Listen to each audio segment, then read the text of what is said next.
আহ্বানের জন্য বিনীত অনুরোধ করছি আমাদের আজকের অনুষ্ঠানের প্রধান অতিথি প্রফেসর আবু হেনা মোস্তফা কামাল স্যারকে, বিদ্যালয় পরিদর্শক মাধ্যমিক ও উচ্চ মাধ্যমিক শিক্ষা বোর্ড দিনাজপুর। বিসমিল্লাহির রহমানির রহিম। আমি প্রথমে আপনাদের কাছে ক্ষমা চেয়ে নিচ্ছি।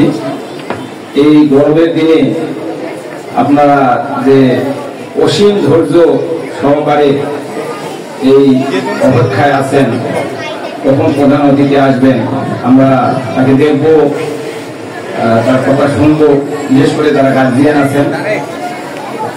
এই কারণে আমি আপনাদের কাছে ক্ষমা চাচ্ছি যে আমি সঠিক সময়ে, ব্যক্তিগত কারণ না, অফিসিয়াল কারণে আমি আজকে আমার বিলম্ব হয়েছে।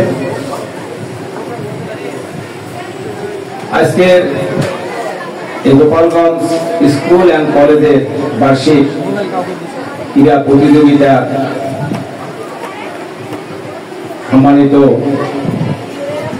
অধ্যক্ষ,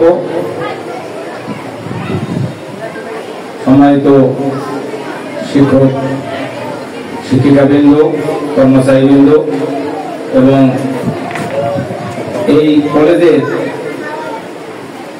গভর্নিং বডির সভাপতি সদস্যবৃন্দ, প্রিন্ট ইলেকট্রনিক মিডিয়ায় যারা আছেন, সাংবাদিক ভাইরা, সাংবাদিকবৃন্দ এবং যাদেরকে ঘিরে আজকে এই অনুষ্ঠানের মূল আকর্ষণ, যারা মূল মধ্যমণি, তা আমাদের এই প্রতিষ্ঠানের শ্রেণীর শিক্ষার্থীবৃন্দ, আগত অভিভাবকবৃন্দ, আমন্ত্রিত অতিথিবৃন্দ, সবার প্রতি রইল আমার সালাম, শুভেচ্ছা এবং অন্যান্য ধর্মাবলম্বীদের প্রতি রইল আমার আদাব। শিক্ষা প্রতিষ্ঠানের রুটিন কার্যাবলীর মধ্যেই এই বার্ষিক ক্রীড়া প্রতিযোগিতা একটি অন্যতম কার্যক্রম। একাডেমিক শিক্ষার পাশাপাশি ছাত্রছাত্রীদের দেহ মন গঠনে তাদের যোগ্যতা নির্ধারণ করার অন্যতম একটি মাপকাঠি হচ্ছে এই বার্ষিক ক্রীড়া প্রতিযোগিতা। বার্ষিক ক্রীড়া প্রতিযোগিতার এই মাঠ পর্যায় থেকে আপনারা যে কাজটি করতেছেন, এটি আমাদের দেশকে, দেশের মানুষকে বিশ্ব দরবারে পরিচিতি করাচ্ছে এবং গৌরব বয়ে আনছে। আপনারা শুনলে অবাক হবেন, এবার কিছু আন্তর্জাতিক পর্যায়ে যারা স্বর্ণ পদক পেয়েছেন, ব্রোঞ্জ পদক পেয়েছেন, তাদের কিন্তু প্র্যাকটিসটা শুরু হয়েছিল এই স্কুল থেকে, এই প্রতিযোগিতাগুলোর মাধ্যমে। আমরা যারা কর্তৃপক্ষ স্কুলের, আমরা যারা দায়িত্বে আছি, আমরা সবসময় সতর্ক আছি যে বিশেষ করে স্কুলের যে খেলাধুলা, এর জন্য মাঠ, এর জন্য উপযোগী পরিবেশ, এটি কিন্তু আমরা একটা অপরিহার্য আবশ্যকীয় শর্ত হিসাবে কিন্তু অন্তর্ভুক্ত করেছি। এটির মূল লক্ষ্য হচ্ছে যে একটি ছাত্র বা একটা শিক্ষার্থী শুধু বই পুস্তকের মধ্যে সীমাবদ্ধ থাকলে জীবনে পরিপূর্ণতা আসবে না। নেতৃত্বে, তার কর্মক্ষেত্রে বা সামাজিকভাবে বিভিন্ন মোকাবিলা করার জন্য তার যে নেতৃত্ব, যে যোগ্যতা, সেটি কিন্তু আমাদের এই মাঠ পর্যায়ে অর্থাৎ ছাত্র জীবন থেকেই তাকে প্র্যাকটিসে আসতে হবে। জয় পরাজয় এটি ভিন্ন কথা, কেউ জয়লাভ করবে, কেউ জয়লাভ করতে পারবে না, কিন্তু অংশগ্রহণই হচ্ছে বড় কথা। জয় পরাজয় থাকবে, প্রতিটি খেলাধুলা, প্রতিটি সাংস্কৃতিক অনুষ্ঠানে জয় পরাজয় থাকবে। জয় পরাজয় না থাকলে তো প্রতিযোগিতা হবে না। কিন্তু যারা প্রতিযোগিতায় অংশগ্রহণ করছেন না, তারা কিন্তু ভুল করছেন। এই কারণে ভুল করছেন যে আপনার যে যোগ্যতা, আপনার যে মেধা, আপনার যে নেতৃত্ব দেওয়ার ক্ষমতা, আপনার যে উপস্থাপনের যে মানে ক্ষমতা, এটি আপনি হঠাৎ করে শীর্ষ পর্যায়ে যে আপনি দেখাতে পারবেন না। আপনার হয়তো অনেকে জানেন, আমাদের নর্থ বেঙ্গলেরও কিছু ছেলে এই যে বৈষম্য বিরোধী ছাত্র আন্দোলনের নেতৃত্ব দিচ্ছে, দেখবেন কি চমৎকার অনেকে বক্তব্য দিচ্ছেন।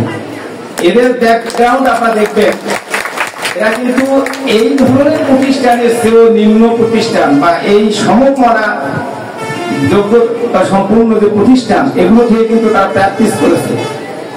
এরপরে ধাপে ধাপে কলেজে, ইউনিভার্সিটিতে যে এটা ধারাবাহিকতা বজায় রেখেছে, বিধায় আজকে তারা দেশীয় পর্যায়ে এবং আন্তর্জাতিক পর্যায়ে তাদেরকে গোটা বিশ্ব দেখতেছে, তাদের বক্তব্য, উপস্থাপনা, নেতৃত্ব।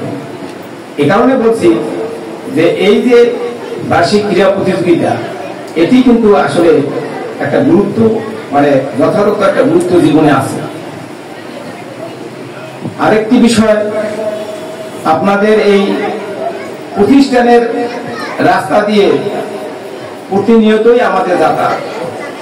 আমাকে ভালো লাগে যে আপনাদের এই প্রতিষ্ঠান, আমাদের প্রতিষ্ঠান, কারণ আমি তো দিনাজপুরের সন্তান, আমি যখন রিটায়ার করবো আমি তো এই রাস্তা দিয়ে হাঁটবো, তখন একটু ভালো লাগবে যে যাক আমি এই প্রতিষ্ঠানটি দায়িত্বে থাকা অবস্থায় আমি করে দিতে পেরেছি।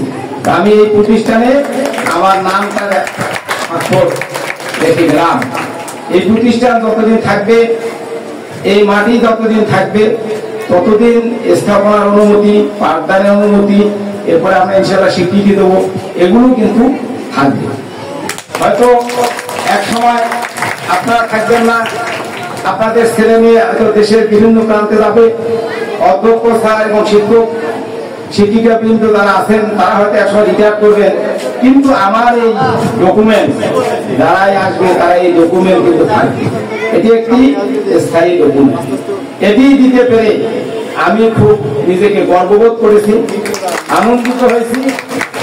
আমি আমার এই হাইওয়ের পাশে একটা প্রতিষ্ঠান, যেটি আমি গেলেই সবাই নজরে আসে, এই প্রতিষ্ঠানটা আমার দ্বারা, আমার হাতের ছাপ এই প্রতিষ্ঠানে রয়েছে। আরেকটি বিষয়, আপনারা এখানে যারা অভিভাবক কিন্তু আছেন, আপনাদের সন্তান সন্ততি গতিবিধি, কার্যক্রম, এটি কিন্তু আপনারা সতর্কতার সাথে পর্যবেক্ষণ করবেন। আমি বলছি না যে শাসন করবেন, পর্যবেক্ষণ করার অর্থ হচ্ছে এই, একটি বাচ্চা যত দ্রুত মানে বিপথে যেতে পারে তত দ্রুত সুপথে আসে না। সুপথে আসা সময় সাপেক্ষ ব্যাপার, বিপথে যাওয়া মুহূর্তের ব্যাপার, এটি লক্ষ্য রাখবেন। এবং আপনারা বাচ্চাদেরকে সময় দেবেন, তাদের সাথে শেয়ার করবেন সব বিষয়, তাহলে দেখবেন যে বাচ্চারা আপনাদের কথা মতো চলবে বা চলার চেষ্টা করবে। এভাবে